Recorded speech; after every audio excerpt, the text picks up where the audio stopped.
Please let me know where you are joining us from. Feel free to use the chat function, and please feel free to welcome our hosts and our speakers as well using the emojis.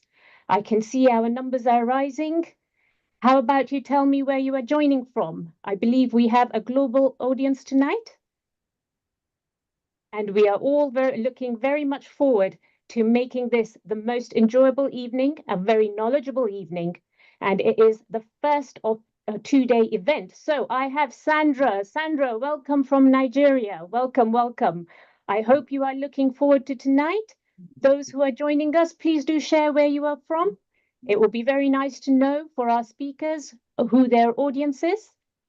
Hi, Juliet. Nice to hear from you. You are from Nigeria as well. That is fantastic. So we are having a lot of our audience coming in from Nigeria. And look at that. We've got Deborah joining from the UAE and a second Juliet joining from Nigeria as well. Wonderful, wonderful. I hope you are all well tonight.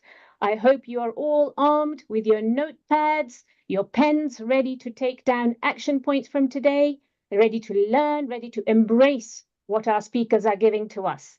We have Ngozi from Nigeria. We've got Tandy from Malawi. Welcome, welcome. Elizabeth from Nigeria. We've got TL from Nigeria, and the West African contingent is bringing it. Where is the UK? Where are my fellow UK people? I have got Ziba, I hope I've pronounced that correctly, from Wales, UK.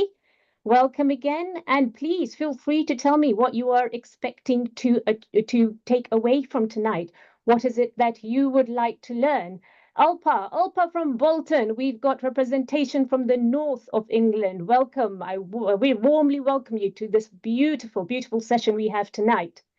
I would like you all to know that although we are advertising as a Growth Conference International, we are not merely a conference. We are bigger than a conference. We are a movement. We are a global movement, and we are spreading across the world faster than we have ever imagined. This is the brainchild of Noella, who you will be hearing from later, and she has got a team behind her that is taking this movement, and the movement is targeted towards empowering women, enabling us to grow ourselves, to make us better versions of ourselves. And we have got a variety of topics that we are covering. I believe the maiden growth conference was held in Nigeria in January. East Africa held their first growth conference session last month. We are third, the UK is third, and I believe the plans for the future look bright and definitely look global. I understand we have India next month with the vision thereafter to bring it back to West Africa, Southern Africa. Let's not forget Latin America, North America, Asia, and Gulf. So we are definitely global. We have already reached over 1,500 people, and we are growing. So feel free to spread the message.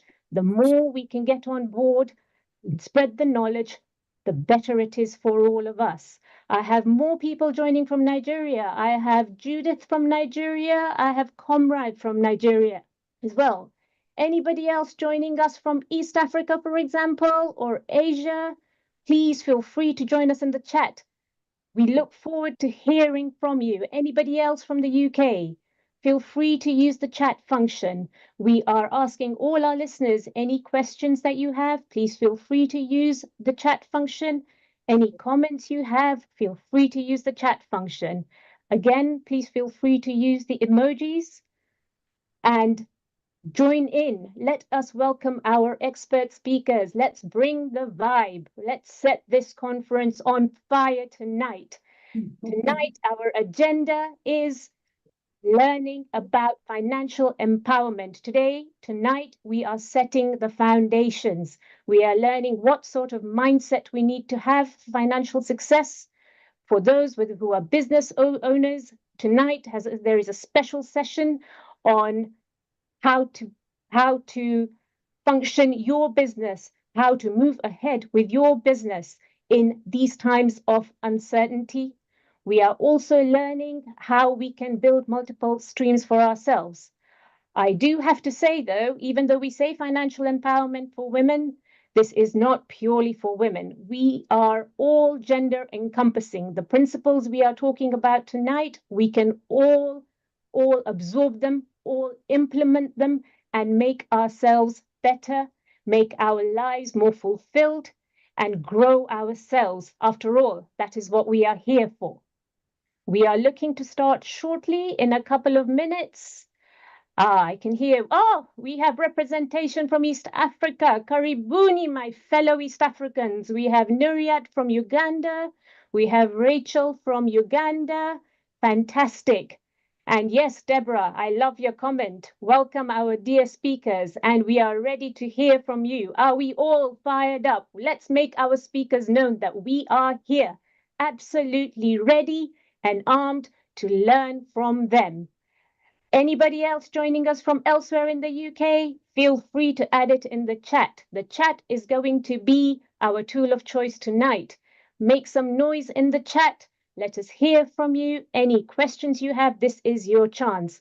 It is not always that we are graced with experts from their field ready to share their knowledge. They have kindly, so kindly given up their time. They have so kindly prepared. They have made sure they have covered all the bases they need to make an impression for us tonight. They have brought it. We, as an audience, we can bring the fire and also learn from them. Let us make this a collaborative evening tonight, and we will build on it tomorrow. So if you are joining us today, please make sure to join us tomorrow. Tomorrow we will learn a lot more about financial empowerment. Right, who else do we have? We have Odunola from Nigeria. I am loving this. The West African contingent has come in numbers, and we've got another Judith from Nigeria. Look at that. Welcome, welcome, everybody. Right, I think we are heading towards kicking off this event. Let us kick it off in style. Tomorrow night, we know there are the Olympics in France. They are going to have an epic opening ceremony. I am sure we can do better than that tonight. We will not have fireworks, health and safety and everything, be aware of it. However, we are going to set this on fire tonight, and we are going to kick this off in style. So, as I kick off, I must definitely give thanks, big thanks, and a massive shout out. Firstly, to our audience who have given their time to join us, who have given their time to learn from our speakers. Secondly, a massive thank you again to our speakers, as I've said time and again. They are giving us their expertise and we are grateful. So thank you to our speakers tonight, our 3 fantastic speakers tonight and 4 speakers coming in tomorrow. Again, a massive thank you to our host for tonight, who I will shortly introduce, Weluche. Without you, the UK conference would not have even kicked off in the way it has. So thank you for arranging this. And a big thank you to the founder of Growth Conference, who I will call a visionary, the visionary who had the vision to start a conference to empower women to better themselves. We are multitaskers. We can do it all. And Noella has recognized that and said, why not? Let's do something to make us even better than what we are. We will hear from Noella a bit later on. And my final thank you, and definitely not the least, but actually the most, without whom none of us would be here today. And that is our tech team who are behind the scenes. Sandra and Emmanuel, we thank you. You are making all of this possible. You are enabling all our audience, all our speakers from all around the world to join us tonight for a promising evening. So on that note, I would kindly ask Emmanuel to help me to introduce Weluche. Weluche, our UK Growth Conference organizer and our host for tonight. So let's start off. So Weluche is a business development expert. She is a distinguished financial professional, chartered banker, and Doctor of Business Administration candidate, offering a robust academic background, strong business acumen, and proven financial expertise. She brings to the table over 20 years of extensive experience within the banking and finance sector, having earned a distinguished reputation as a thought leader across 4 prominent commercial banks in Nigeria. As a dedicated delegate for the UN Women UK, Weluche actively works in financial inclusion roles to enhance access to financial services for women and marginalized communities. Her efforts in this capacity reflect her commitment to driving meaningful change and promoting economic empowerment on a global scale. As a strategic leader, Weluche excels in empowering organizations to navigate the complexities of the financial landscape, unlock new opportunities, and optimize customer experiences. Her unwavering commitment to excellence has consistently driven organizations towards unparalleled growth. Central to her professional ethos is a dedication to fostering innovation and inclusivity. She champions environments where diversity thrives and every voice is valued. Amazing, amazing Weluche Aguchibe. Welcome tonight. I hand over to you, Weluche, to introduce the conference as our host for tonight. Thank you so much, Hina. Thank you very much. Good evening, everyone, and welcome to the Growth Conference UK, themed Financial Empowerment for Women, Wealth Building Strategies. My name is Weluche Aguchibe, and it's my honor to be your host in this remarkable gathering. Thank you all so much for joining. Over the next 2 days, we'll explore a wealth of knowledge and insights aimed at empowering every woman here and globally to achieve financial independence and success. Our esteemed speakers will be taking us through a range of topics from mindset and psychology of wealth and practical strategies for leading businesses. We're going to be talking about budgeting, financial planning, and much more. Each session is designed to provide you with a whole lot of tools and inspirations that you need to control your financial future. I look forward to an impactful evening with all of the amazing people in this room tonight. I would like to extend my special welcome to our founder, Noella Ubu, whose vision and dedication have made the Growth Conference an international beacon of empowerment for growth. Noella, thank you so much for your tireless efforts. On this note, Noella, you have the floor. Thank you.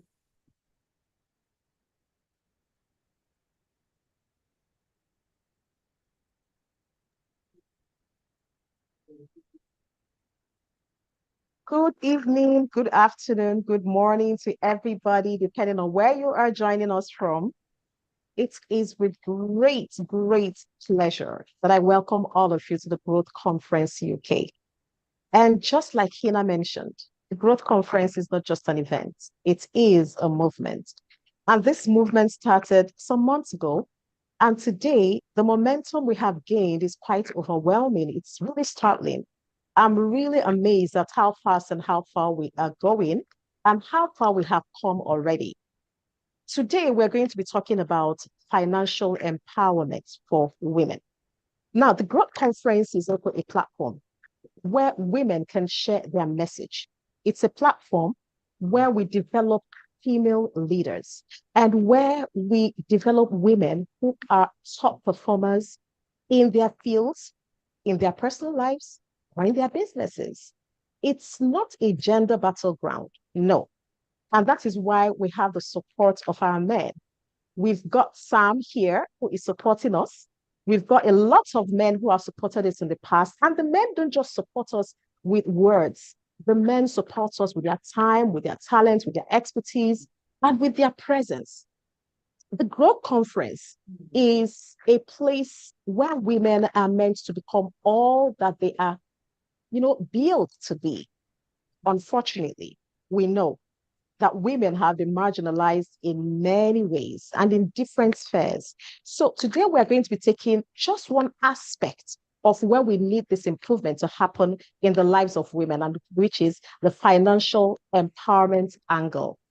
Now, when a woman is economically empowered, a whole lot of things happen. It gives this woman a sense of being, a sense of ownership. She's able to contribute significantly to the growth of our environment, the growth of the world in general. This woman also is able to take care of herself. Her health improves, her general well-being improves.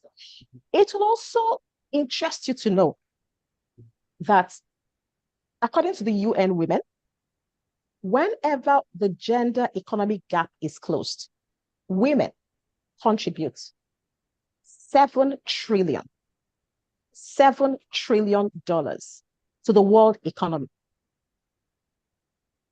Incidentally, 1 out of every 10 women lives in severe poverty. So you see that this is a collective responsibility for all of us. We all need to join hands. We need to join voices. We need to amplify our advocacy to ensure that the woman is empowered. Because once the woman is empowered, a whole lot of things happen. Women occupy a major part of the MSMEs in the world. But again, you see that despite the huge role they play in the MSME space, women businesses are either under-resourced or under-financed. Women find it very difficult to access funding to expand their businesses. So today we're going to be talking about financial empowerment. So we're going to be talking about wealth creation, wealth expansion, wealth preservation, and then wealth transfer. I've got my notebook. I've got my pen. It's going to be a time of learning. And I'm happy to be learning from the best. Weluche has assembled a powerhouse here for us. And it's really a privilege to have all these people here. Thank you so much, Hina, for the good work you've been doing. Thank you, Weluche, for assembling this squad. Thank you, Dr. Hilary. Thank you, Tanya. Thank you, Sami, for offering your time, your talent, your expertise, and your energy to pour out yourself into people that you don't even know, people that may never, ever have to repay you. This is just some kind of self-sacrifice, and I'm indeed really, really grateful and honored to have all of you here. So this is going to be one of the best investments of your time that you're going to be making in 2024. Thank you, everybody in the audience, for staying with us. And thank you once again, our hosts and our speakers, for giving us the gift of yourselves. Thank you. Fantastic. Thank you, Noella. Thank you so much for setting the scene, Weluche and Noella. And you hit the nail on the head. We are here to learn, and we have a powerhouse of speakers ready and lined up. So without further ado, let us kick off with our first speaker of tonight, Tanya Carvalho. And Tanya is going to be speaking to us to set the scene on the mindset for financial success and how financial literacy can empower you. So, who is Tanya? So we have got her background on the screen, and I am going to give you a snippet of Tanya. Tanya is a transformative executive coach who is passionate about creating inclusive working environments where every individual has the tools and opportunities to thrive in their career. Tanya's mission is to support professionals and organizations in navigating challenges and achieving their greatest potential. With over 20 years' experience in the financial services sector, Tanya's areas of expertise lie in leadership and development, career planning, navigating change, and personal growth. Having experienced the complexities of steering power dynamics, managing work-life balance, and overcoming challenges such as financial pressures and imposter syndrome, Tanya developed a deep understanding of the skills needed to succeed in high-stress environments. Inspired by personal experiences of the transformative power of coaching, Tanya embarked on a mission to support others in achieving similar breakthroughs. So Tanya, we warmly welcome you, and I hand over to you to kick off our Growth Conference UK. Thank you. Thank you so much, Hina. I do have a presentation to share, so let me see if I can do that. And please let me know if you can see my screen. Yes, we can. Yes, we can. Okay, amazing. Thank you so much for the kind introduction, Hina. I am thrilled to be here this evening amongst so many inspiring speakers and our lovely audience. Good evening, everyone, and thank you for being here today.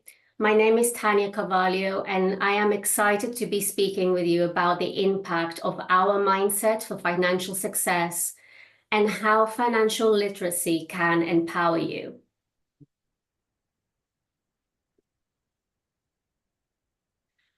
Today, we will explore how our mindset shapes our financial behaviors. We will look at the differences between a fixed versus a growth mindset, why it is so important to cultivate a growth mindset, and how we can go about doing this.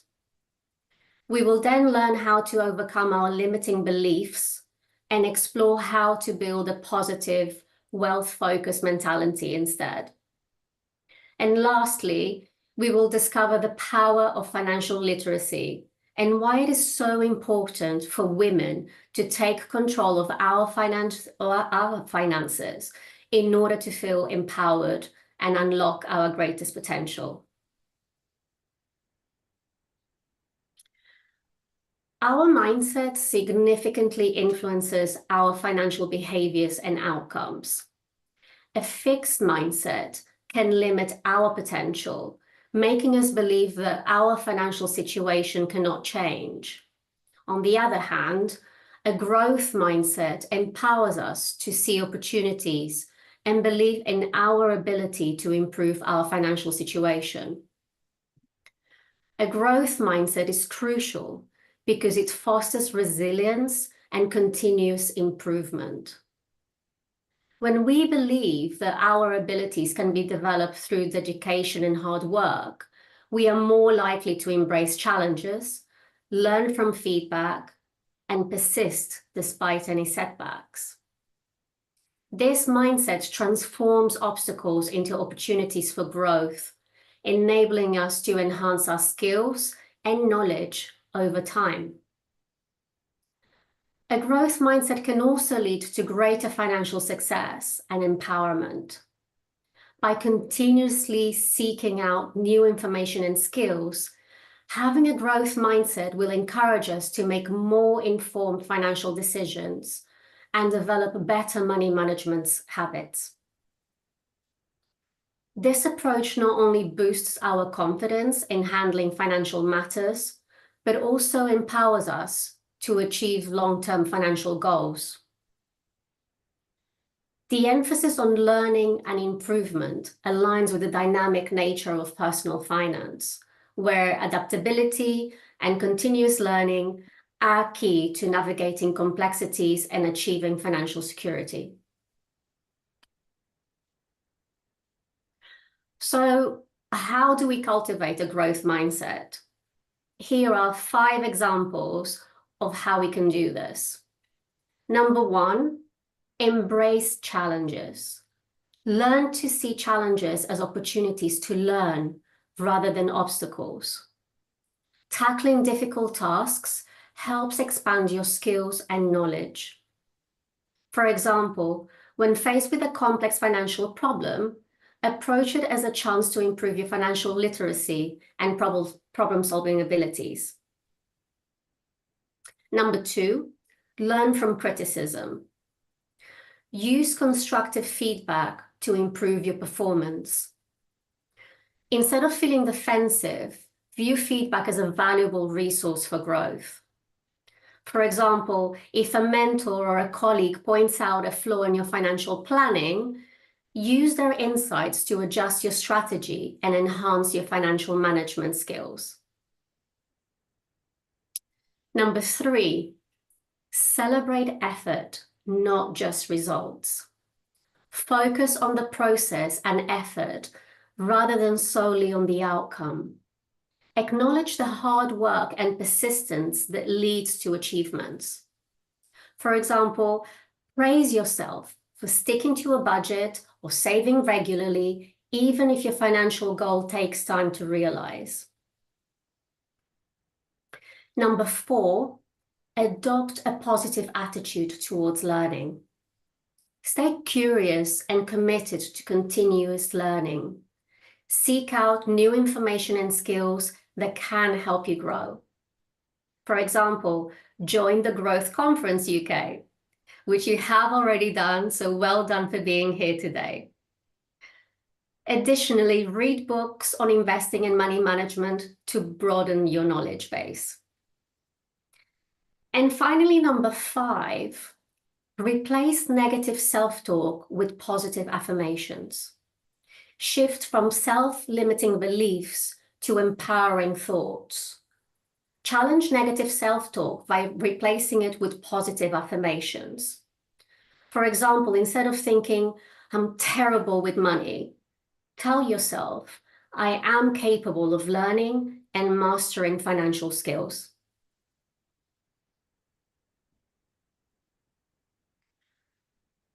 The next point I believe it's important to address is our limiting beliefs, such as, "I'm not good with money," or "I don't deserve to be wealthy."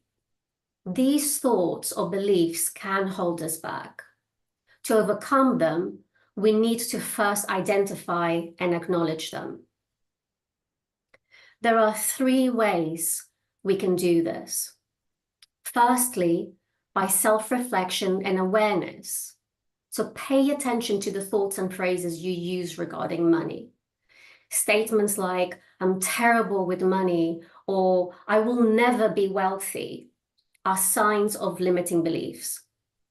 Journaling your thoughts may help, and regularly writing down your thoughts about money can help you identify recurring negative patterns. And note instances when you feel anxious or defeated by financial matters. Another way of identifying limiting beliefs is by examining your financial history. Look at your past financial behaviors and outcomes. Repeated mistakes or consistent sense of financial struggle can indicate underlying limiting beliefs. Reflecting on early influences may also help identify limiting beliefs. So consider the messages you received about money from family, friends, and society during your upbringing. These early influences often shape your financial mindset. And finally, seek feedback or help from others. Ask trusted friends or mentors. People who are close to you can provide insights into your behavior and attitude towards money that you may not see yourself. And working with a coach can also help uncover deep-seated beliefs and provide strategies to overcome them. I see this all the time with my clients, and we successfully work on strategies to move away from these limiting beliefs to empowered thoughts and behaviors.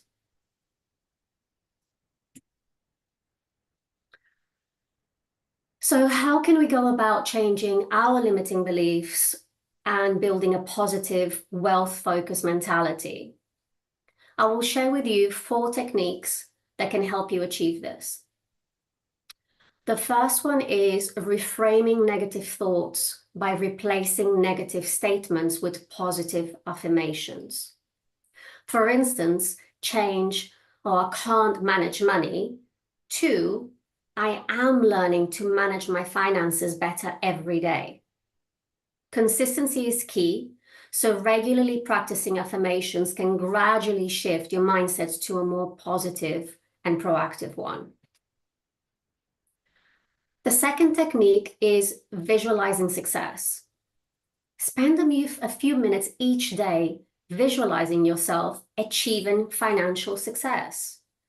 Picture the specific goals you want to achieve and how it feels to reach them. Connect emotionally with these visualizations to make them more impactful and motivating. The third technique is education and empowerment. Educate yourself on financial topics through books, courses, and seminars. Knowledge reduces fear and builds confidence in managing money. Set small, achievable goals. Start with manageable financial goals to build your confidence and prove to yourself that you can succeed financially. The fourth technique is surrounding yourself with positive influences. Engage with people who have a positive and growth-oriented approach to finances. Their attitudes can inspire and motivate you. And filter negative information. Limit your exposure to negative media or conversations that reinforce limiting beliefs about money.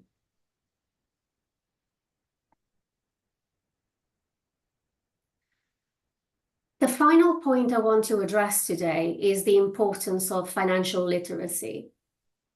Financial literacy forms a foundation of financial empowerment. By understanding key financial concepts, we can make informed decisions about saving, investing, and spending. This knowledge equips us to take control of our financial future and build a secure and abundant life. Financial literacy goes beyond merely understanding financial concepts. It is a crucial tool for empowering women to break free from economic dependence and inequality. When women become financially literate, we gain the confidence and ability to manage our finances effectively, to make strategic investments, and plan for long-term financial security. This empowerment enables women to pursue entrepreneurial ventures, to negotiate better salaries, and make informed decisions that benefit our households and communities. As women achieve financial success, we become role models and mentors, encouraging others to seek financial knowledge and independence. Achieving financial success allows us to become financially independent, build a legacy for future generations, and inspire other women to pursue their financial goals. So by taking control of our finances, we enhance our own lives and contribute to the broader movement of empowering women globally.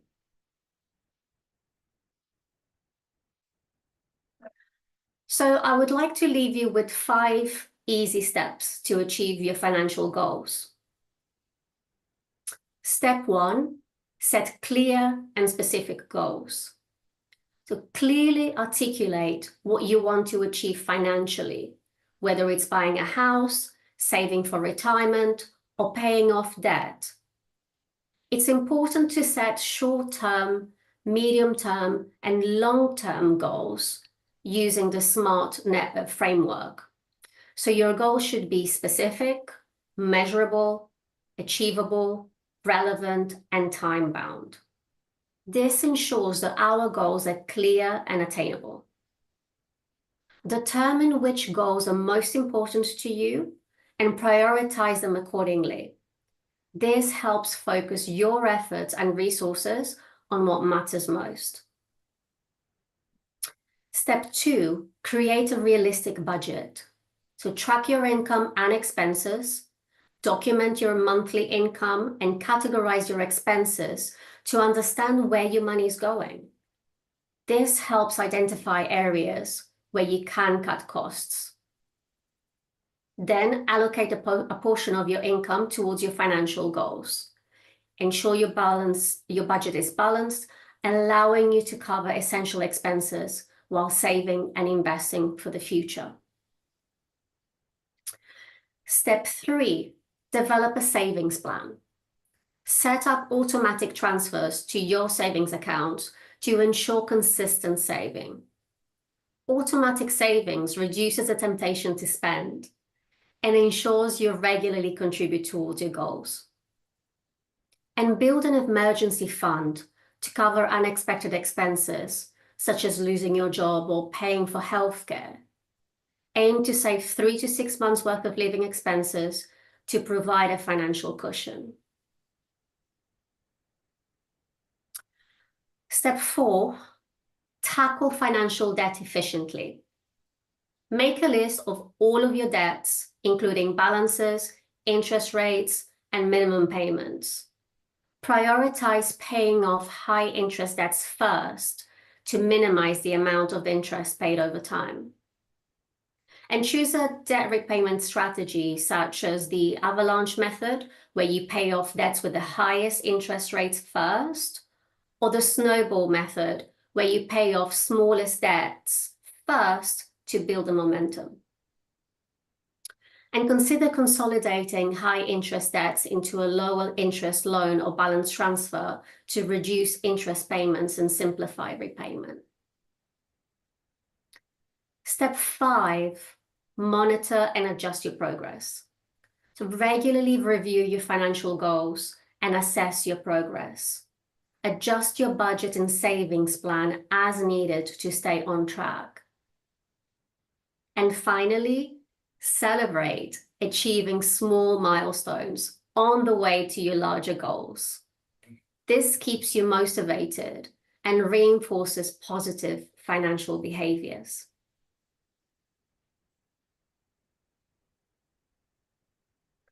So thank you so much for your attention. I hope you found this presentation insightful and empowering. And now, if we still have time, I'd love to answer any questions you may have about the material I have covered today.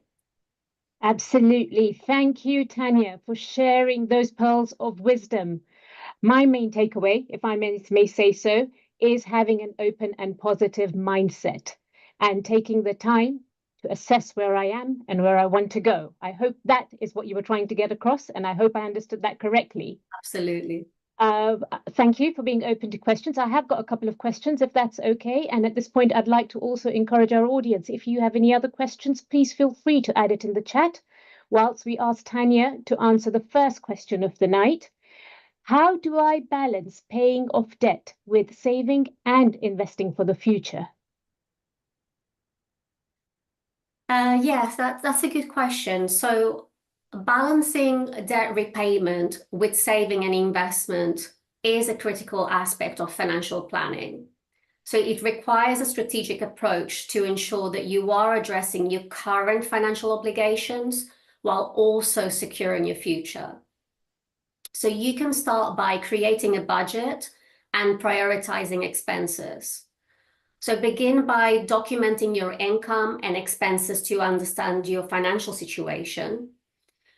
This helps identify how much money is available for debt repayment, savings, and investments. And categorize your expenses into needs and wants. Focus on essential expenses first and identify areas where you can cut back to free up funds for debt repayment and savings. You should build a safety net. So before paying off debt or investing, ensure that you have an emergency fund. I would aim to save 3 to 6 months worth of living expenses. So this fund provides a financial cushion for unexpected expenses and prevents you from accumulating more debt in emergencies. You can also create a balanced financial plan. So you can consider the 50-30-20 budgeting rule as a guideline, where you allocate 50% of your income to needs, 30% to wants, and 20% to savings and debt repayment. Obviously, you can adjust the percentages based on your financial situation. So if you do have high interest rate debt, allocate a larger portion to debt repayment initially. And then once that high interest debt is under control, you can shift more funds towards savings and investments. Also, you can consider maximizing employer benefits. So if you do have an employer and they offer benefits, make the most of them. For example, contribute to employer-sponsored retirement plans, especially if your employer matches contributions. So employer matches are essentially free money, which accelerates your retirement savings. And finally, consider incremental investing. So begin investing with small amounts. You can use investment platforms that allow fractional shares, so you can start investing even with limited funds. And diversify your investments to spread risk. So you can consider a mix of stocks, bonds, and other assets, which are based on your risk tolerance and the length of time that you are planning on holding on to those assets. You may want to consider consulting a financial advisor for personalized guidance. An advisor can help you optimize your strategy based on your unique financial situation. Thank you. That all sounds absolutely sensible.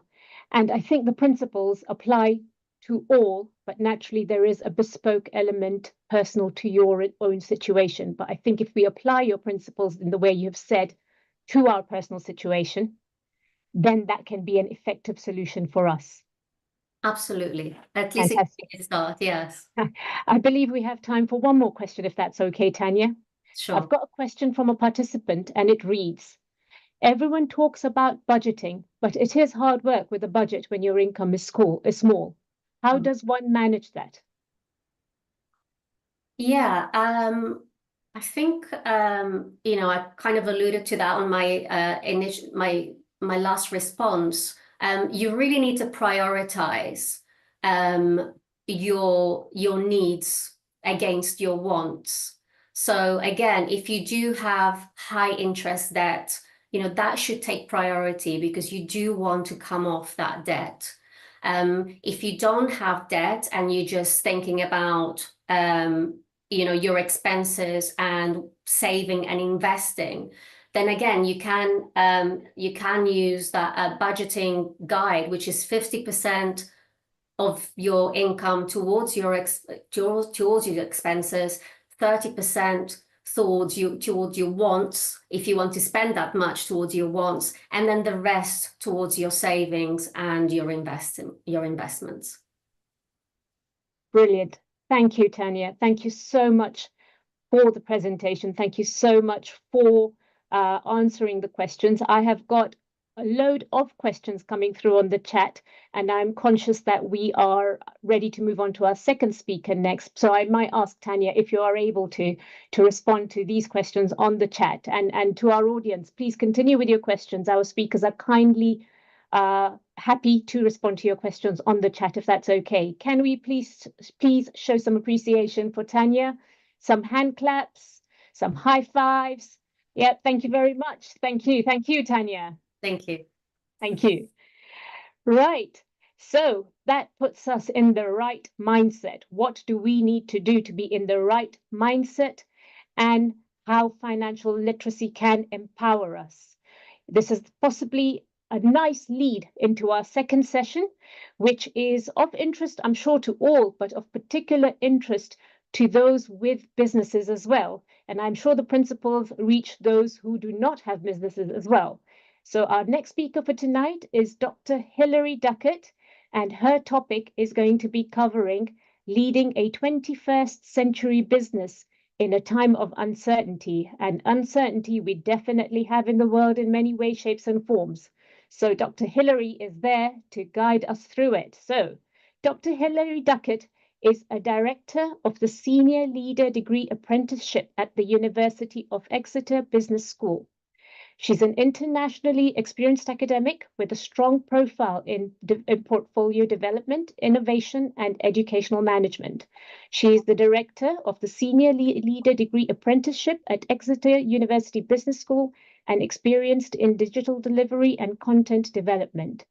She has a senior strategic and operational leadership skills, including the management of projects and interdisciplinary teams. She's delivered several funded research projects, including a management knowledge transfer partnership with a healthcare technology provider, a project supporting women entrepreneurs in the Philippines, and a project supporting women into senior leadership roles in Nigeria.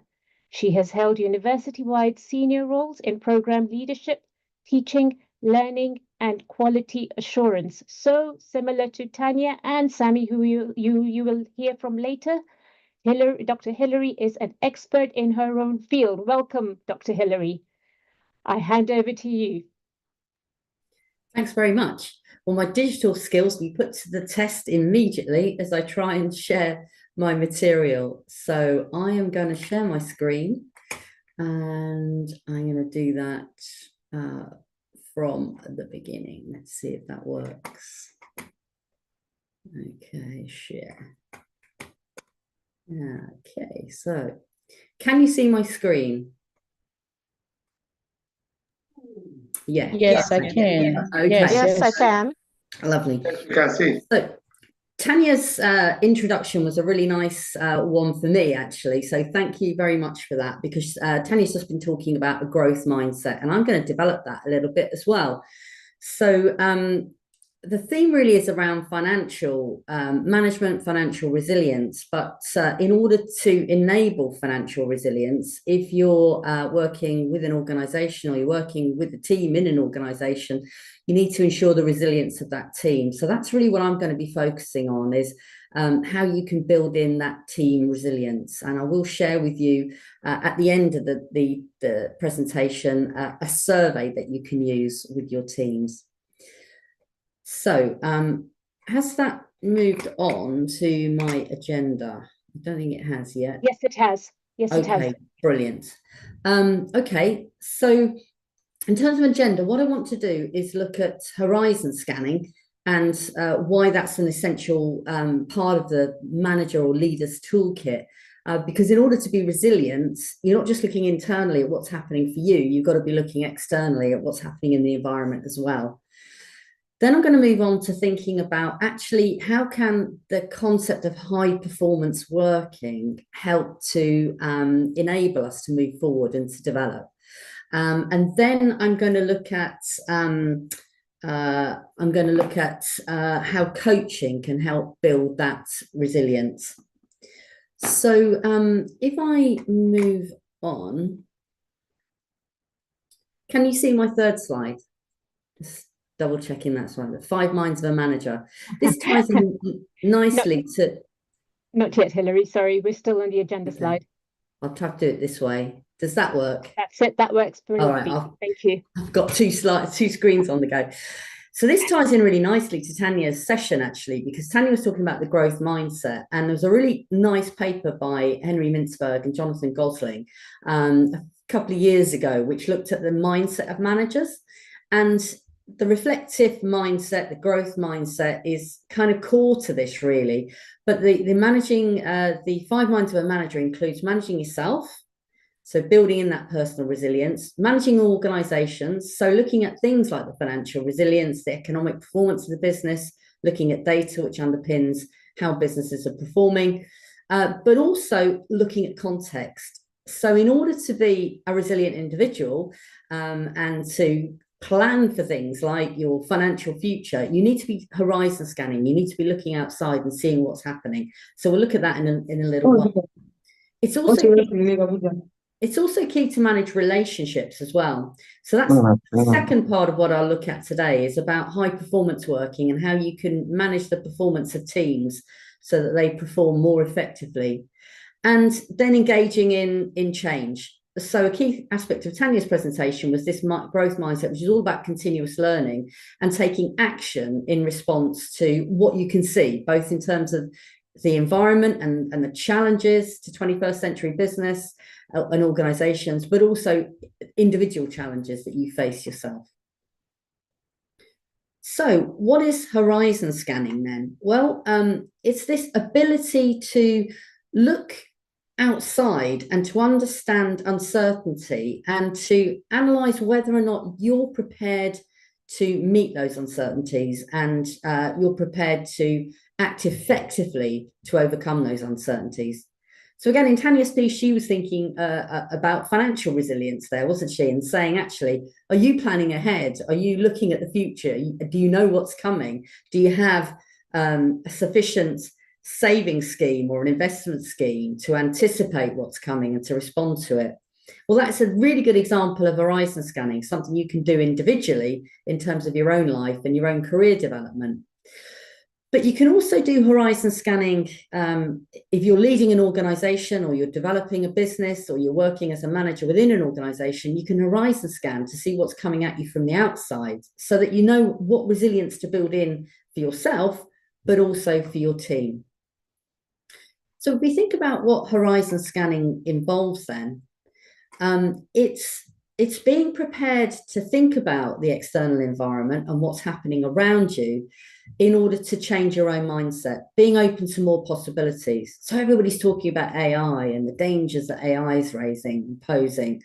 But can we think about this in a positive way and think what opportunities exist in terms of the revolution of AI, and what opportunities does that present to me and to my business?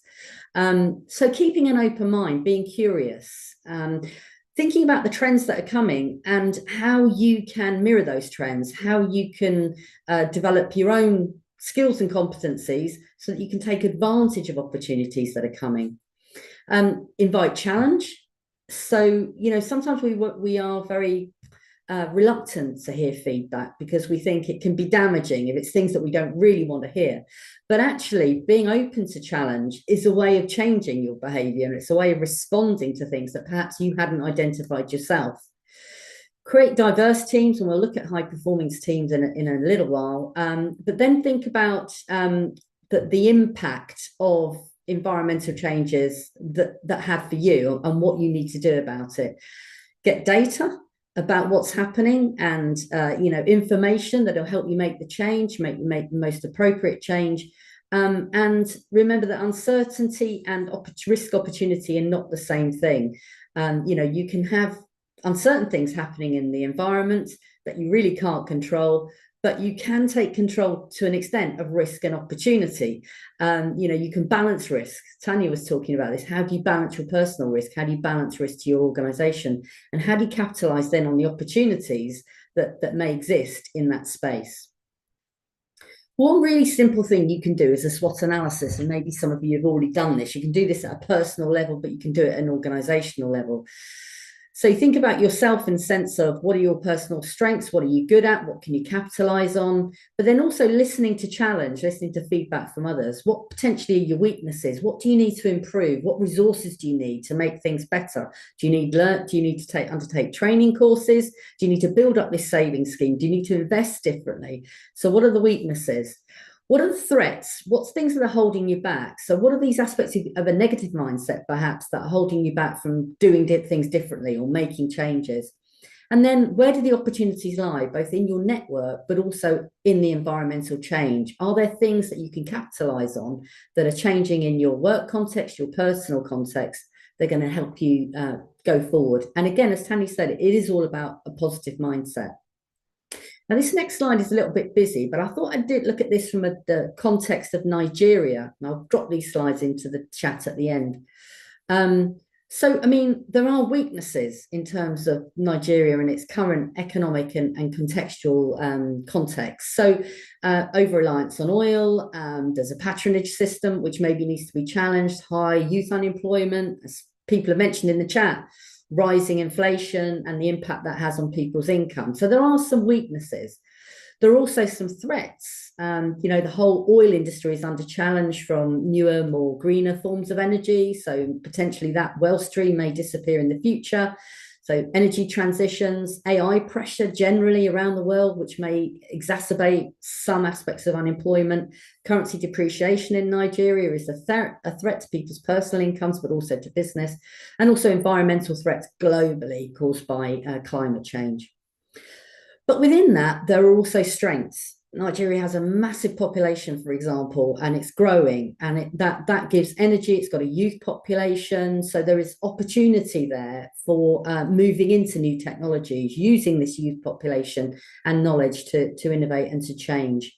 And increasingly middle-class professionalism across Nigeria, which lends itself to, them being interested in all kinds of services and businesses that you may develop expertise in. A wealth of natural resources and a growing international trade market across Africa and West Africa as well that could be taken advantage of. So where are you placed in relation to some of those strengths? And huge numbers of opportunities as well. So investing in leadership development, for example, would be a good use of that growing population, investing in this youth so they become the economic and political and social leaders of the future. Diversifying the economy into perhaps more greener, more transitional energies and new technologies. capitalizing on that AI revolution, and higher spending as well with this increasingly middle class professional population on things like health, education, all kinds of professional services too. So what opportunities might exist for you or for your business given those things? So it's just an example of how you might do a swap on your own regional or national context to see actually where does this lead me and where does this lead my business. So let's move on then to think about high performing organizations.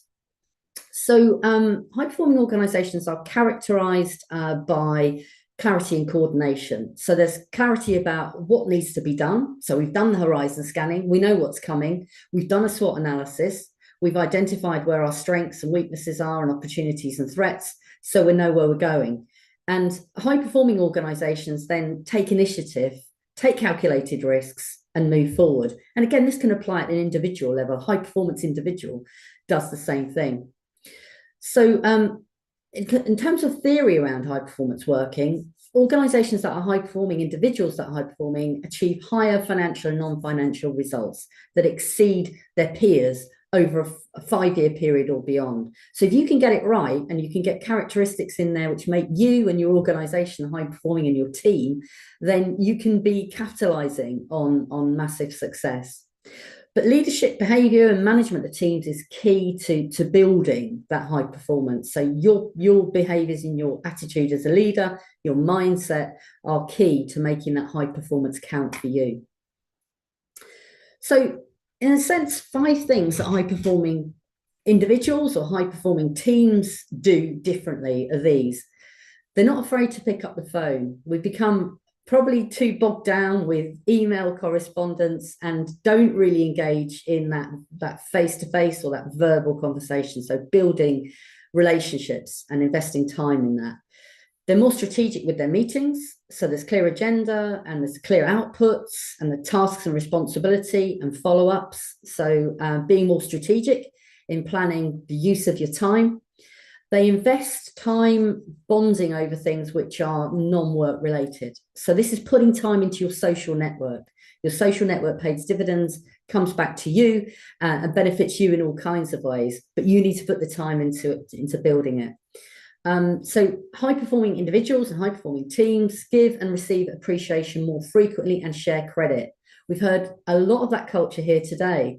We've heard Hina, talking very complimentarily about people's skills and capabilities and thanking people. And we've heard from Waluche doing the same thing, and also Noella and all the leadership that she's given.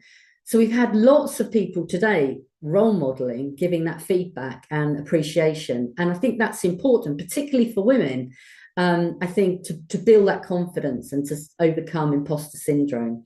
So remember to do it, and remember when people give you positive feedback to take it graciously, because it's sometimes, oh, nothing, it was nothing, but thank them for it and remember to pass it on.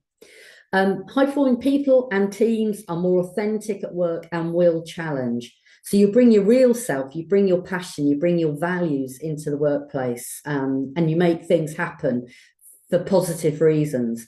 But you're prepared to challenge where you see other people performing inauthentically or not really operating from a values mindset.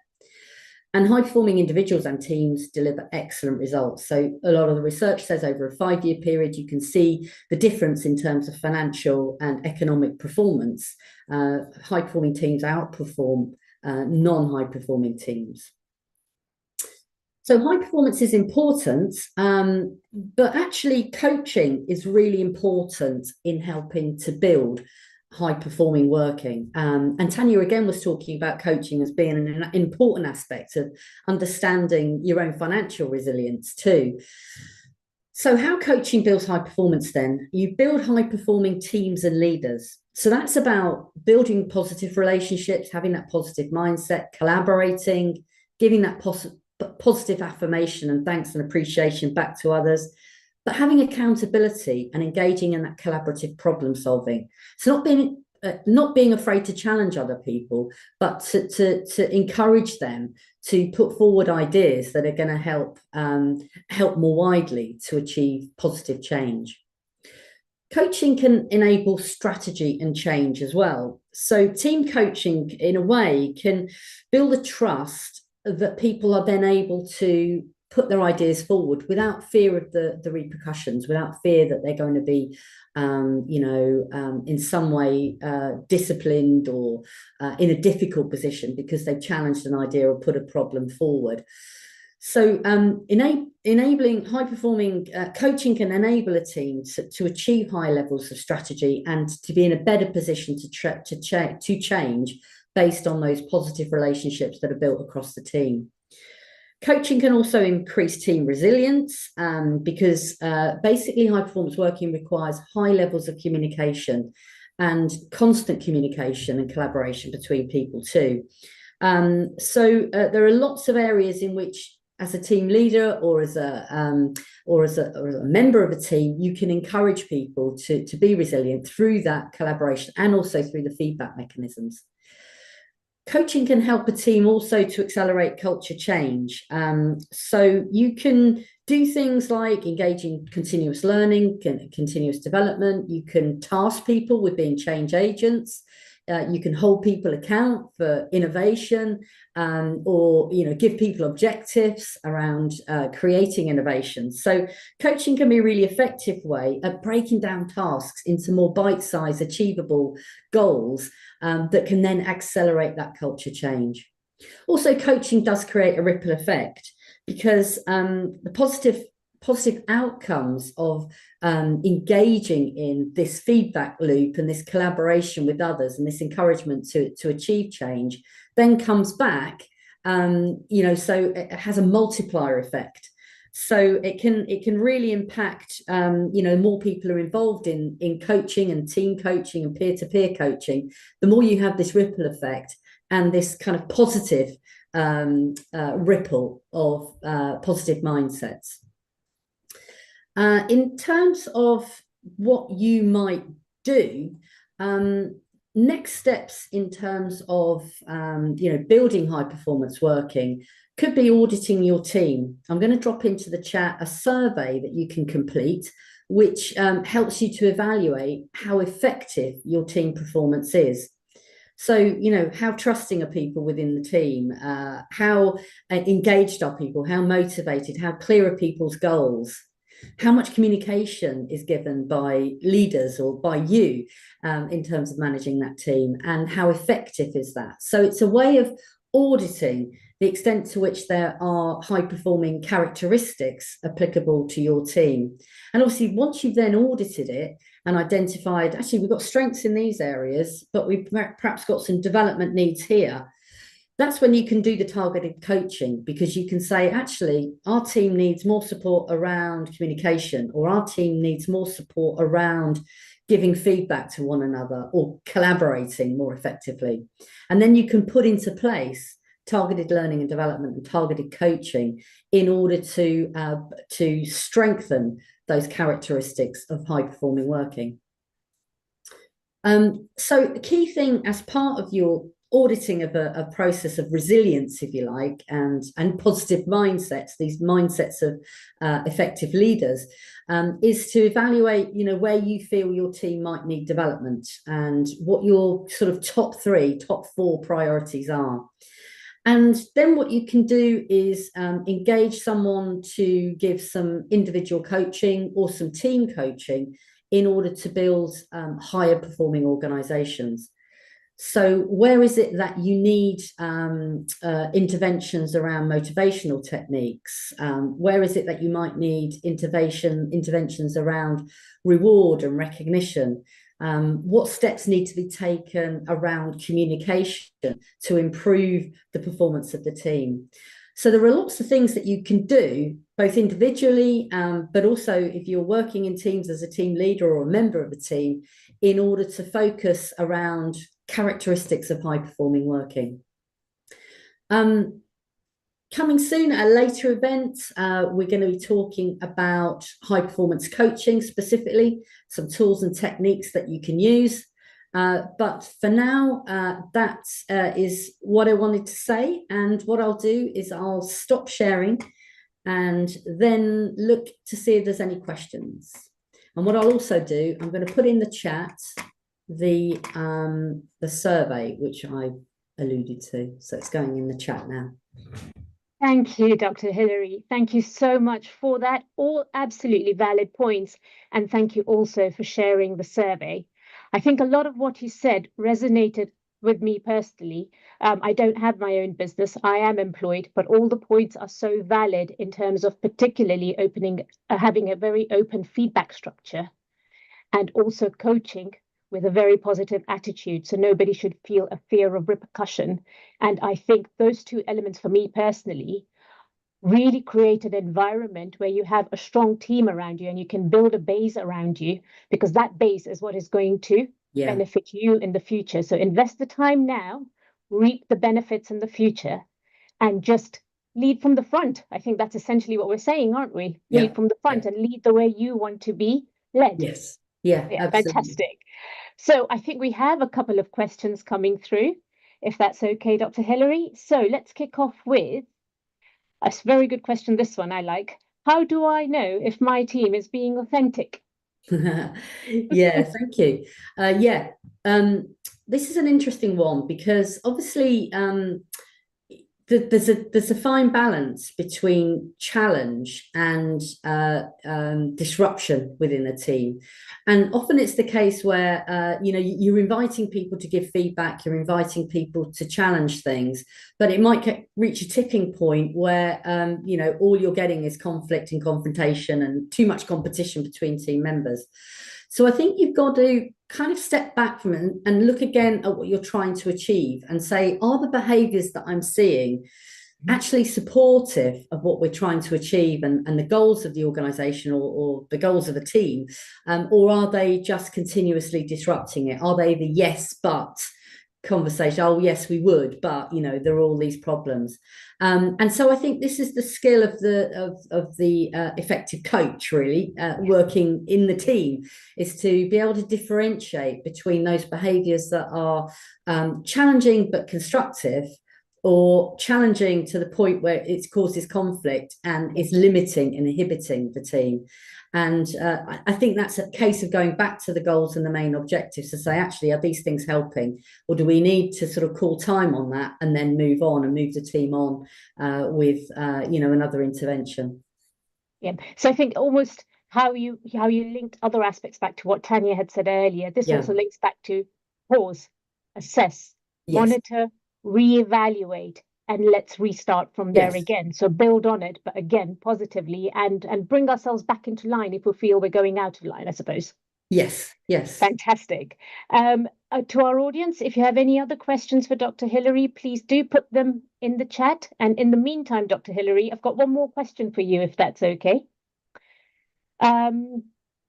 What is the difference between a challenge and a conflict in a team? And this probably touched on the little bit you said a bit earlier as well, didn't it? Yeah.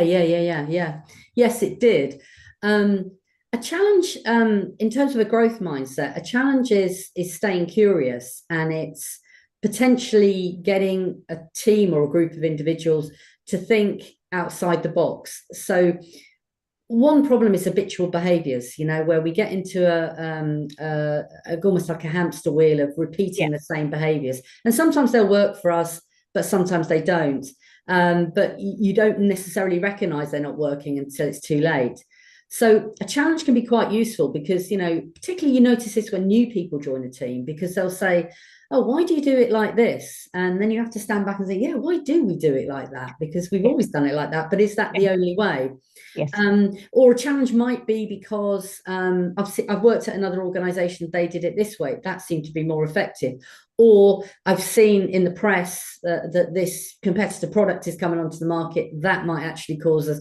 So challenge can be really constructive. And I think that's a positive thing. And it's important for leaders and managers to be open to that and to deal with that very positively and to see that as a benefit to the team. Conflict is that persistent causing of blockages and barriers, or deliberate kind of intention to cause disruption between members of a team. So it's not constructive. It doesn't actually have a positive outcome. So again, it's a case of sitting back, reflecting and saying, actually, is this challenge / conflict beneficial? Is it offering something of value, or is it just damaging? And if it's damaging, it needs to be prevented. But if it's positive, it's a case for the group to reflect on and maybe make changes as in response to. True, absolutely. And I suppose from the person who is posing that challenge or conflict, for them, they need to be able to articulate themselves well enough to put their point across so that it's viewed as a positive challenge and not as a conflict, I suppose. Yes. Yes. Fantastic. Well, Dr. Hilary, thank you so much. And can I please ask our listeners again, let's show our appreciation for Dr. Hilary. Thank you very, very much, Dr. Hilary. That was absolutely useful. And again, Dr. Hilary will be there to help answer any questions arising on the chat. Right. So what is our next session? Our next session is going to be a slight break before we go to Sammy. We are going to be hearing from Mr. Ofon Udofia. But before we do that, I have been asked, because we have our visionary amongst us, and she introduced herself so well, but I think we would not be doing her any favors if we do not read her profile. So, Emmanuel Sandra, can I please ask for you to share Noella's profile on screen so that our listeners know who is responsible for where we are today? So Noella Ugu, who is our growth coach. And Noella, I hope I pronounced your surname correctly there. So Noella is a resourceful and impactful business coach and trainer who has assisted individuals and corporate organizations to achieve outstanding performance in their personal lives and businesses. She is an internationally certified image consultant, a certified neurolinguistic master practitioner, and a business analyst. She is a global keynote speaker and a consummate defender of the rights of women, the girl child, and indigent children.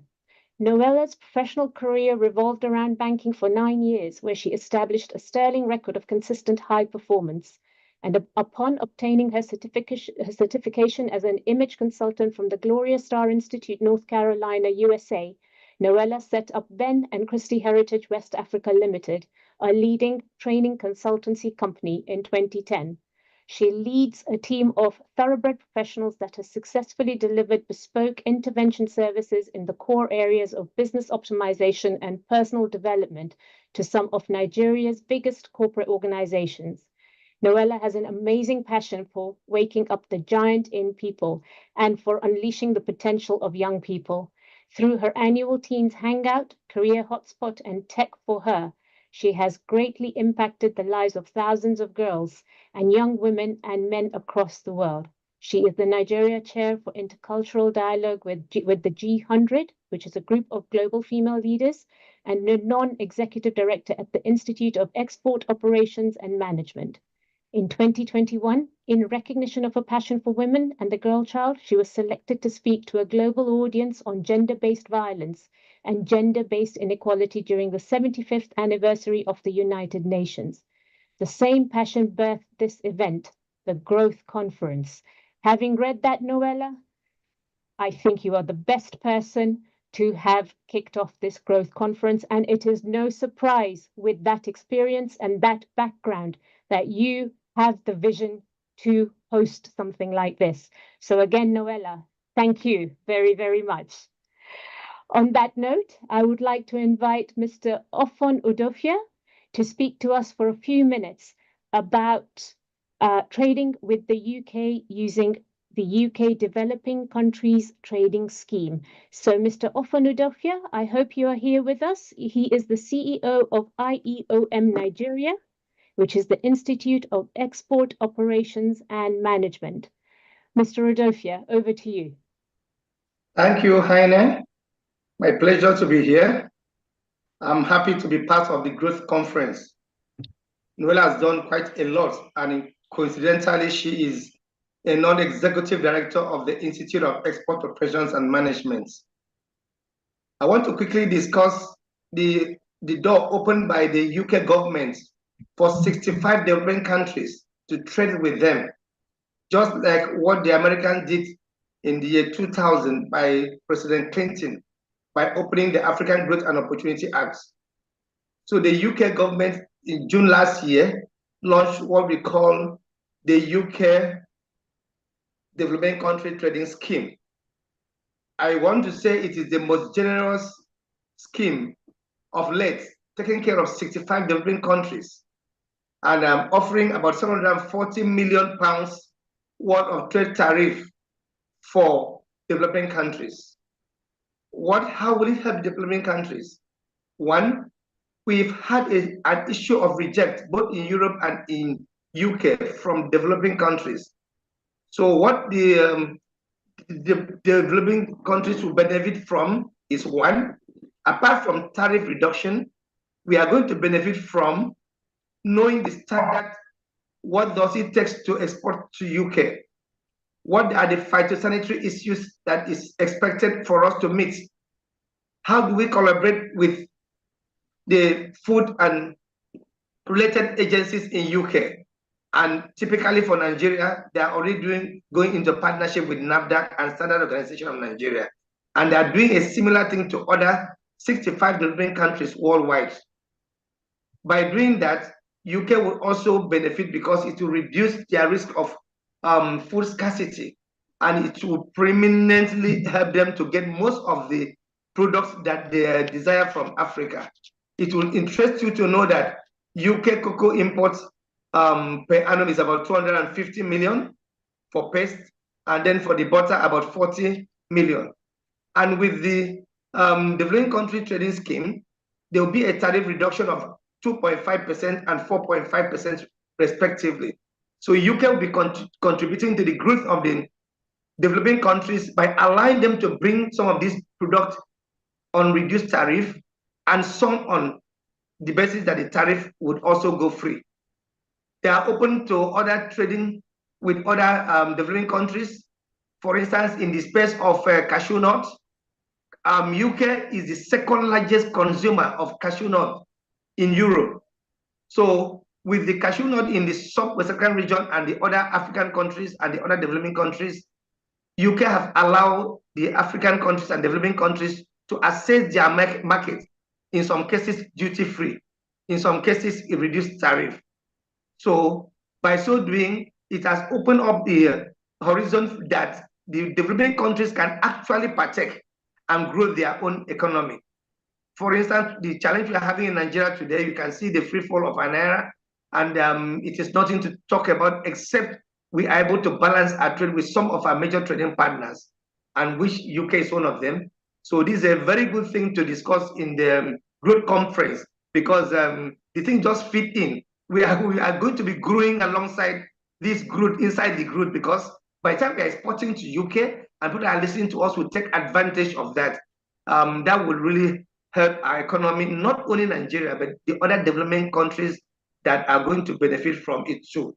Most importantly, when you talk about exporting to another country, you look at what standard are they taking, you look at the phytosanitary issues, you look at health-wise, what are the health standards for such foods? And you know, UK, they are very particular about their citizens, and they're also being particular about the issue of cholesterol. So that is why UK is also trading with developing countries like Nigeria, majorly on sesame seeds. These are seeds that if you don't know how to package and send it to UK, it might be rejected because of so many issues, because of aflatoxin issues. So the UK government has also opened its tentacles to other standard organizations worldwide. How do we tackle the issue of aflatoxin so that this product will not come into UK and at the same time create a big challenge to them? So using the developing country trading scheme, the participant or the exporter will be taught using the scheme on how we can trade with UK favorably. What are the do and don't? What are the things you need to avoid? How do you navigate the issue of custom compliance? So with the developing trading scheme, we are to learn that, and you can also avail yourself by going to their website to look at it, UK trading, developing country trading scheme, and know what is expected of you. The entire world want to trade with each other. The trade with Africa is low, but the trade with UK, for over the years, we have been a good trading partners, mostly Nigeria and other countries that were colonized by them. So with the DTSL, that is the Developing Country Trading Initiative, more countries can now trade with UK. More countries that are disadvantaged in terms of building capacity, they are also willing to use this trading scheme to build capacity. Like, for instance, what happened when we were doing the program with African Growth Opportunity Act, the American government were willing to train Africans, Nigerians on the products that they need. So the UK government is also willing to do that, to be able to train Africans on issues that has to do with sesame seed, cocoa, shea butter, cashew nuts, and they're also going to train them on petrochemicals. It will interest you that you can also import a lot of fertilizer from Nigeria, urea to be specific. So this is a very big plus for Nigerian citizens who wants to go into export, that trading with UK under the developing country trading scheme will help you to have access to more market, because your importer would not pay much duty. For instance, if you are bringing the same product from India or from China, you are already ahead of them, in the sense that your product will be duty free, or the duty or tariff will be reduced. So if the product is being charged from India or from China, maybe about 3.5% tariff, and your own is coming into that country with tariff free, it means you will have more buyer in UK. The importers of UK will be willing to buy from you than buying from any other country. So this is a allowable gift that UK has given to the developing countries to be able to build the economy, and also to help them to stand tall in the Hall of Fame, so that by the time this is done, it will create more employment in this country, mostly in Nigeria. The more we produce and add value to it, the more we are going to benefit from this. So using this growth conference, I want to applaud that all of us from developing countries that have this opportunity, because other developed countries cannot benefit from it. It's only for developing countries. We should take advantage of this growth program conference, and then liaise with the growth, and then we are willing to also assist and aid people, give them more training, because this is just a tip of an iceberg. Export is not a transaction, it is a process that must be followed suit. So I believe that with the growth conference and going forward, if we add this to this, it will really help us. So I want to thank Nuella for the opportunity given me to discuss a little bit of this, because it is more in future than what we are just saying now. But it is just an eye-opener that we know that we have access to enter the UK market duty-free or with a reduced tariff. Thank you very much. Thank you, Mr. Udofia. That was actually quite insightful, and I suppose promoting a more of an open market that is mutually beneficial for all the countries involved, particularly even educating the exporters. That surely is only an advantage. So thank you, Mr. Udofia. Thank you. Thank you. On that note, I think we are ready for our next speaker, Sammy. Sammy, I believe you are online. I saw you there a minute ago. Yeah, okay. Fantastic. So Sammy is going to be covering a topic that I am sure is of absolute interest to many of us, and that is building multiple streams of income. How can we have it all? Because if we can, we certainly want to have it all. And I believe Sammy is our expert to lead us through that. So may I ask Emmanuel to please put up Sammy's profile, and I will read a bit of a snippet of it for our audience before then Sammy taking over.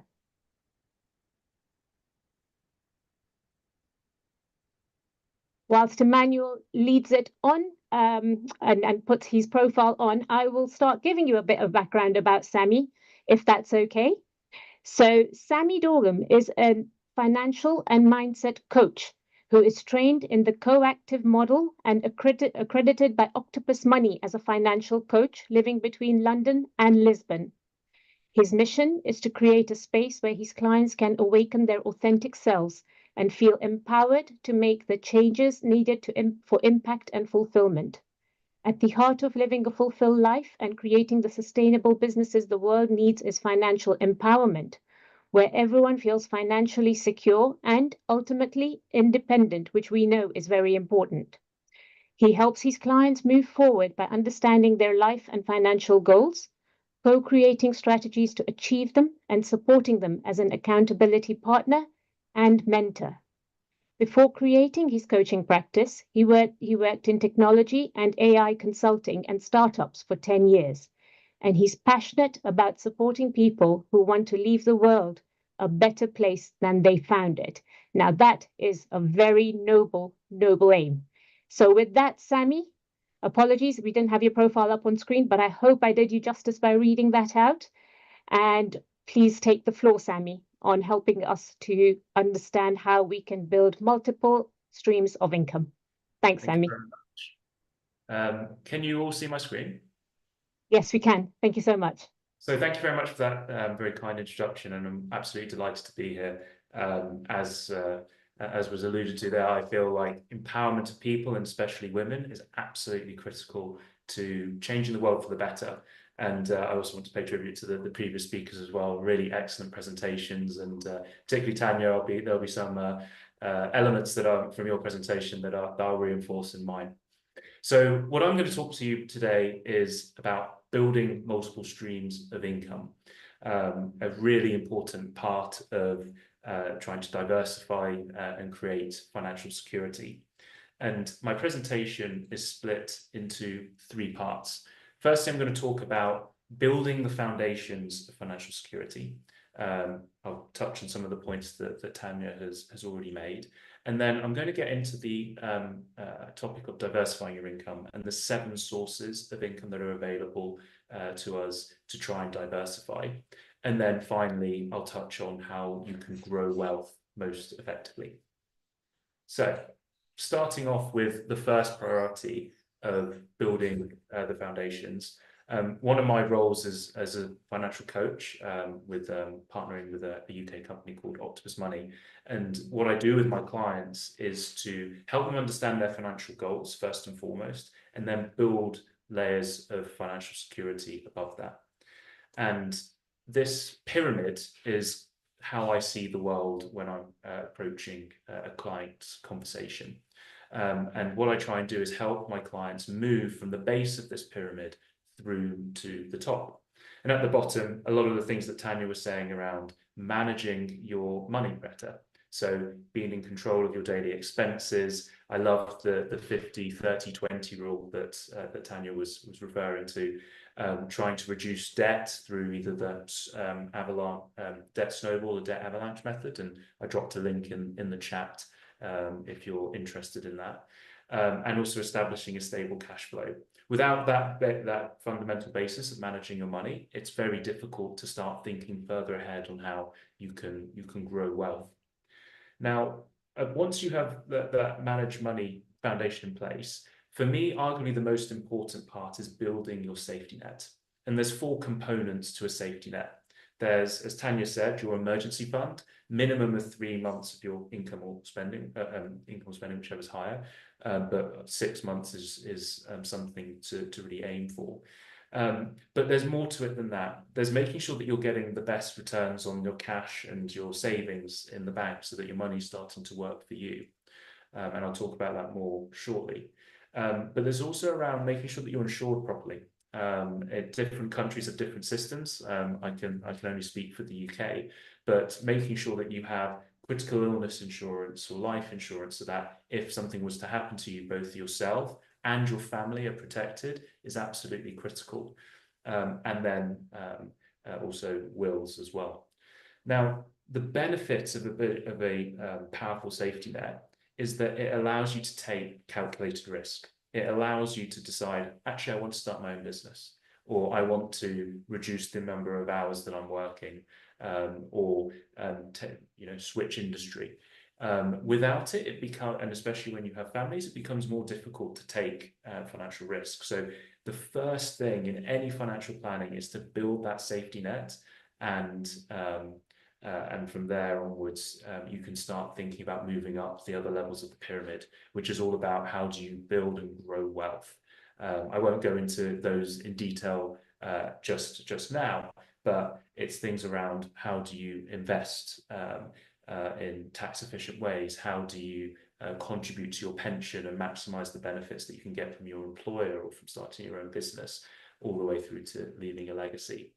But this is the foundational bedrock of of financial security and is critical, is the critical first priority that we all need to be looking at.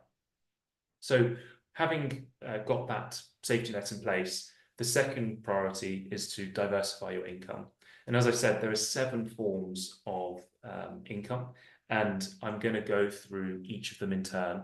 I'll pose a question that we all can be asking ourselves when we think about how to start putting some income from generating income from that source, and some other points. So starting off with the one that we're all most familiar with is earned income from employment. It's where most of us start in our careers, unless you're a serial and talented entrepreneur. And it's understanding what combination of either full-time employment, part-time employment, or self-employment fits you, fits your circumstances, and allows you to experiment with other passions maybe that you have in life. As a starting point, it's a really good way to help you get to the point of the safety net, helping you build up an emergency fund, helping you to get benefits through employment. But the downside of actually having an income is that if you lose your job, which is something that's happened to myself, I was working in technology and tech slowed down, and so lots of people were laid off. You lose your main source of income, and for the vast majority of people, this is the primary source of income, and that's a risk in a way. No job is really that secure. Some countries have more employment rights than others, but having to rely on just one source of income is actually a very risky way to approach life. So that leads us on to the second form of income. I've already touched on it in the previous slide on emergency funds and savings, and it's how can you make sure that any money you're putting in the bank is getting the best interest for you? How are you maximizing your returns? Now, in the UK, I can't speak for other countries, but in the UK, if you've got a bank account and you're not earning at least 4%, ideally 5% interest, you need to be moving your money to higher paying interest accounts.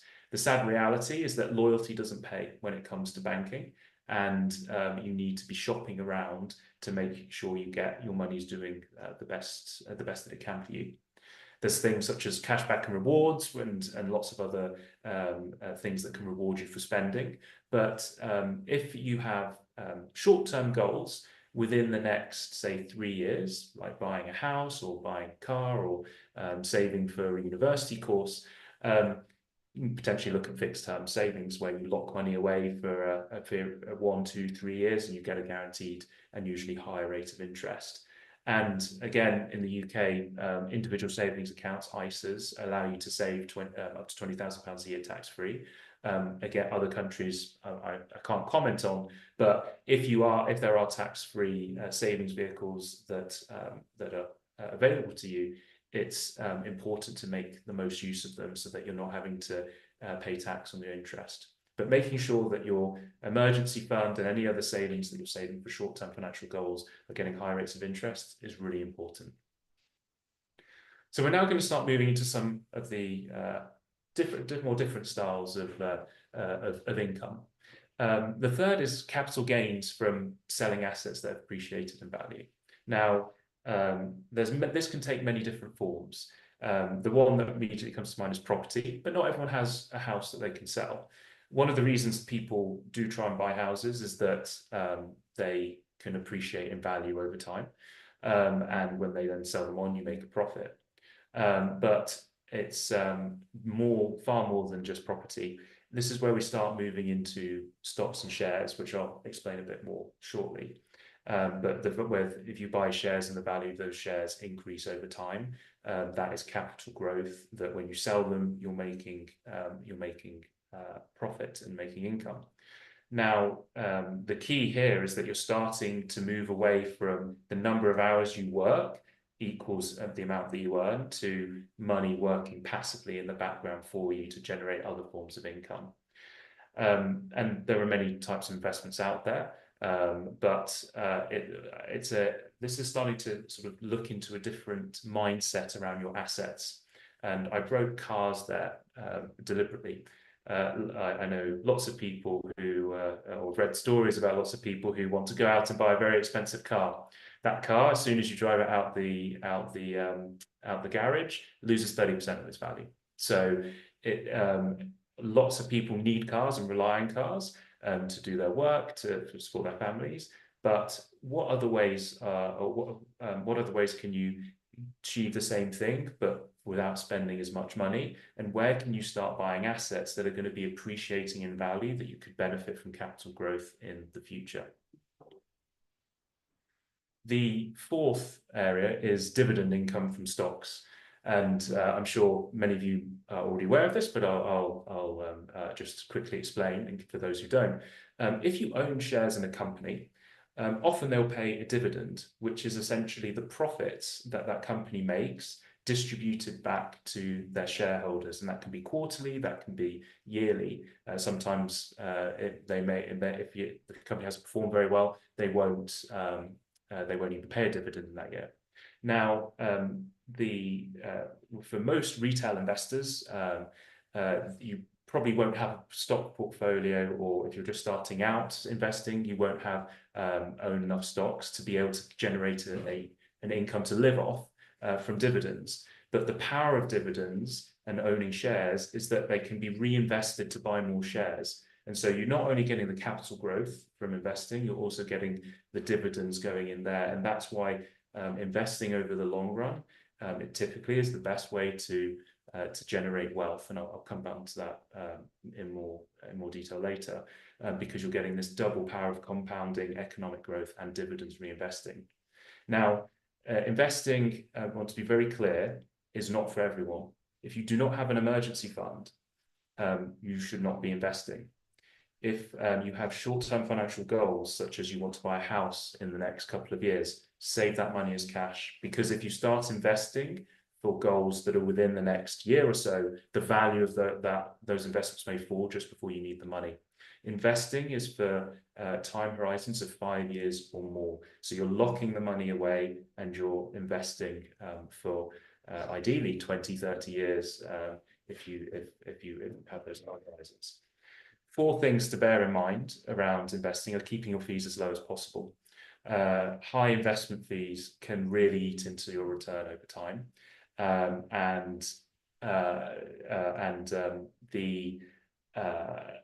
If you can't keep those fees as low as possible, then you'll see a lower return. It's important to also diversify by geography and industry.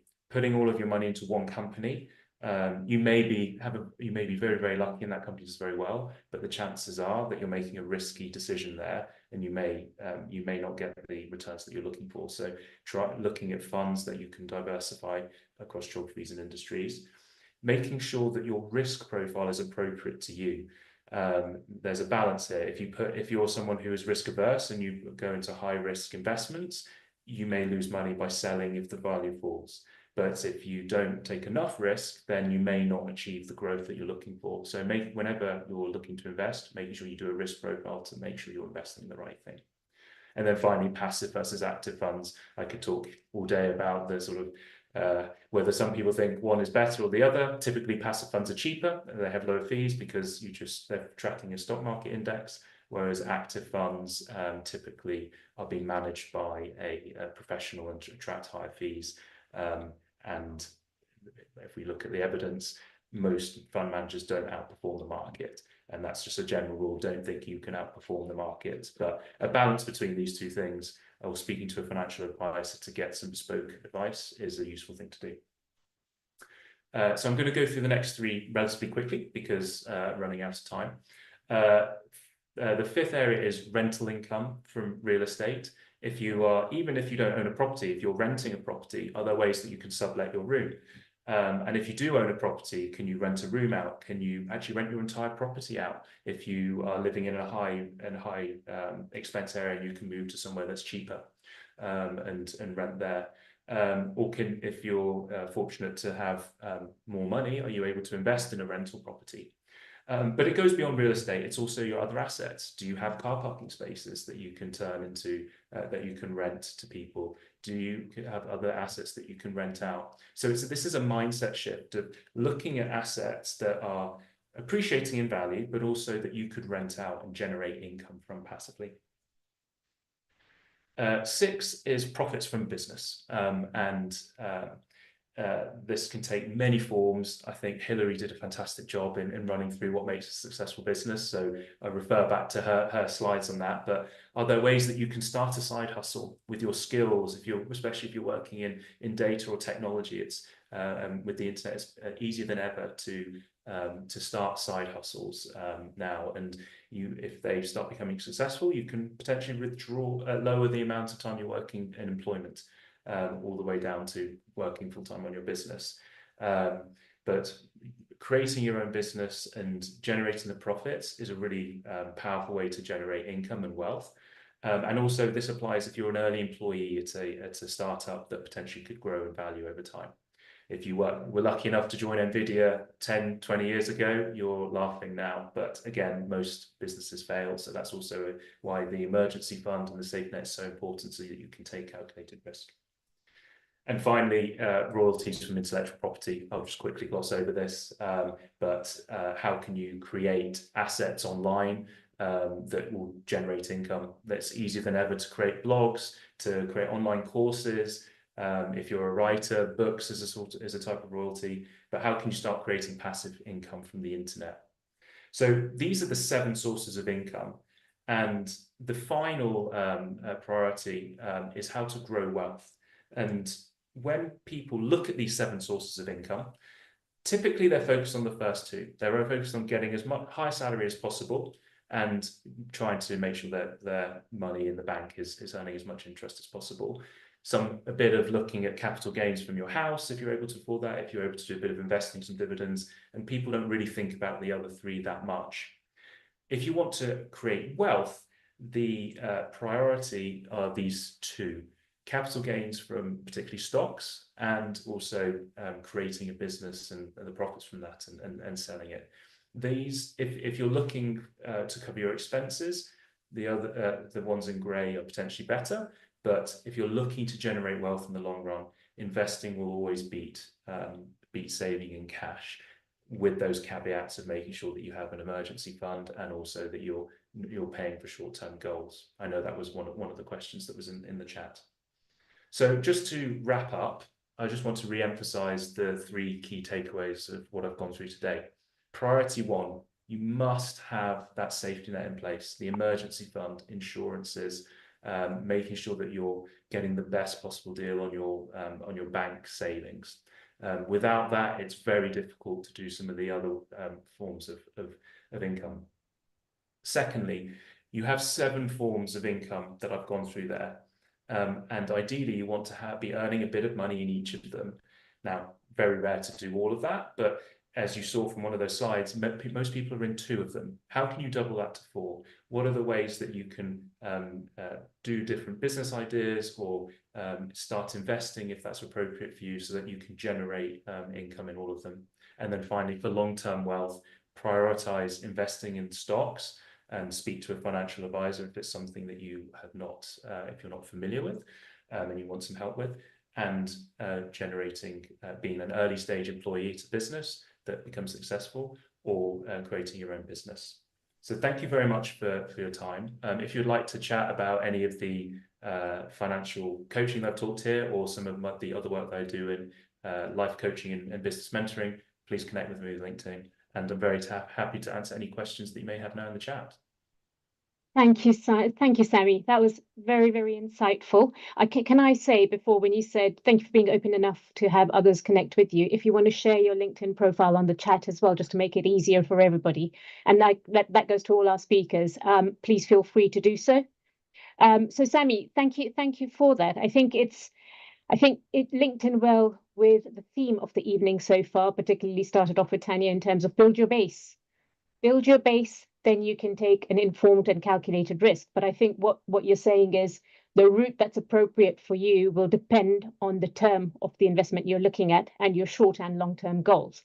So that's really useful to know. So thank you. A couple of questions, if I may, and that links in very well to your side hustle comment that you made there as one of your potential sources of income. So the question I've been given is, can you provide insights on how to best balance entrepreneurship or income from employment, maybe, side hustles and passive income opportunities? So how can we best balance all these 3 or 4 ways of earning income? So it's a very good question, and it really depends on what you want from life, and it's why I think money coaching goes hand in hand with life coaching. If you want a career and you want to be a CEO of a company, then priority is just investing in organizations, in trying to climb the career ladder and maximizing your income from salary. If you want more autonomy and you want to be your own boss, or you want to have more flexibility on your schedule, then looking at entrepreneurship, looking at other areas is a really important thing to do, because at the end of the day, if you're working for someone else, you are not in control fully of your time. And really, time is the most important commodity. Money is just an enabler. It's an enabler to buy more time, and to spend time with your loved ones and to follow your passions. So to answer that question, it depends on what that person's passion is. Now, to expand on it a bit further, if you were in full-time employment and you were wanting to start a transition away from that, there are lots of different things you can do. One thing I like to advise my clients on is, what are your expenses? Going back to the budgeting that Tanya was talking about, what are your expenses? How much do you need to live on per month? And how much can you save up to the point that you want to then move into potentially another opportunity? So you need to understand how much runway that you have. In my case, when I made my transition to self-employment, it'd been something that I've been thinking about for several years, and I built up a year's runway where I knew I could cover my expenses and then give myself the time to think about that. I would say 6 months would be a great starting point if that's possible, because becoming an entrepreneur, you need to give it time. You need to be committed enough and give it enough time for it to grow. It's very rare for businesses just to sprout into an amazing thing overnight. It requires a lot of hard work. And that's where the passive income comes in. If you're able to fill in some of the gaps on those 7 sources, so that if you were to move away from employment and you had a bit of rental income coming in, or you were renting out another asset that you had, or you were able to do a blog on the side that was bringing in a bit of money, that makes it easier to stay in the entrepreneurship game long enough to get success. Thank you. I'm hoping we have time for one more question, if that's okay, Sammy, but we'll try and make it as short as we can in me giving the question, and hopefully your response as well. How can someone in paid employment create multiple streams of income without being seen as having a conflict of interest? Well, it depends what your side hustle is. If and what your job is. If you were stealing clients from your employer or something like that, then of course you're going to fall into trouble. But if you're doing it, like, in my field of work now, coaching and mentoring, that's something very simple that you can stand up quickly, and you can start some trial candidates and trial clients and work with them. But yeah, working with direct competitors or things like that to your employer is, you're on dangerous ground there. But yeah, at the end of the day, if you're creating a side hustle that is getting big enough, you either need to make the decision to leave employment and focus on it to grow it, or you have a conversation with your employer and you have to be transparent and say, look, this is what I'm working on, and want to make sure that we're not crossing any lines. Yeah, just be mindful, be open, and get clarity if you're not sure of clarity. Absolutely sensible. Thank you so much, Sammy. Thank you as well for your time. And I'm sure all the audience listening, I'm sure that was great. So can we please give Sammy a big round of applause?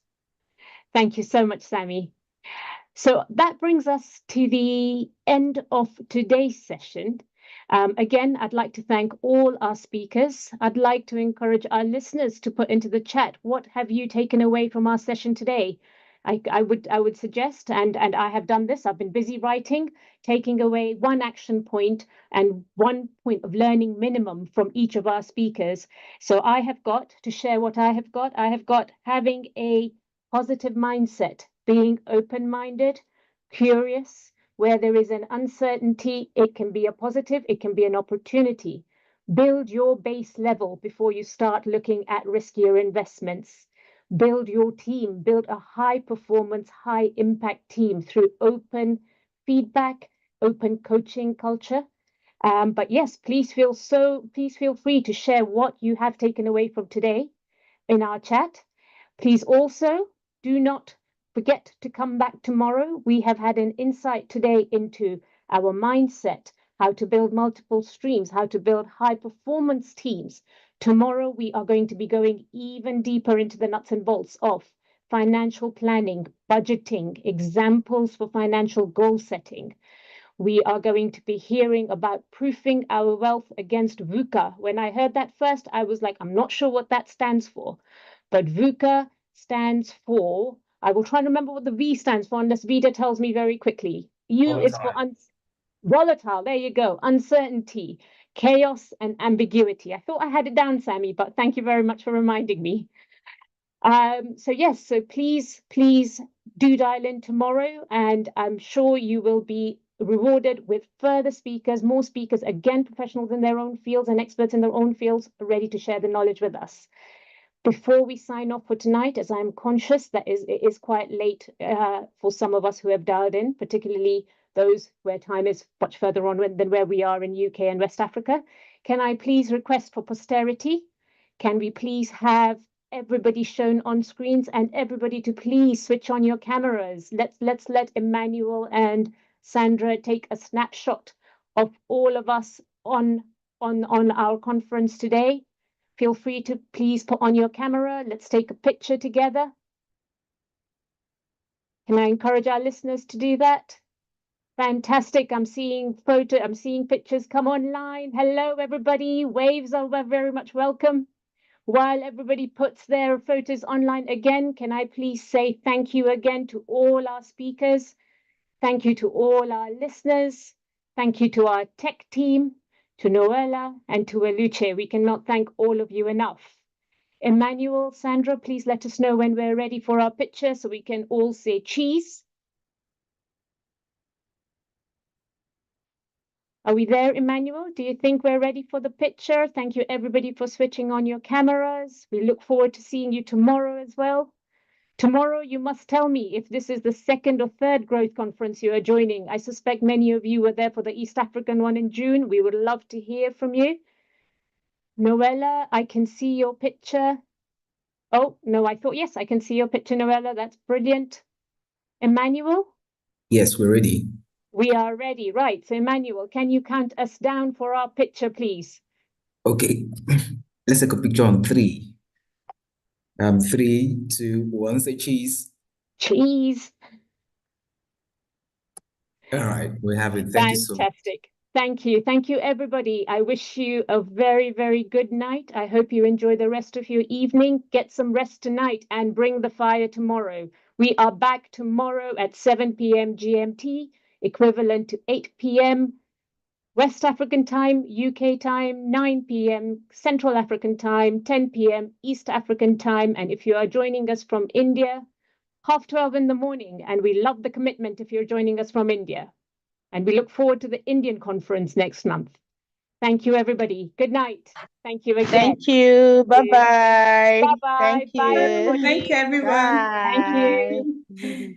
Thank you. Thank you. See you. Thank you. Bye.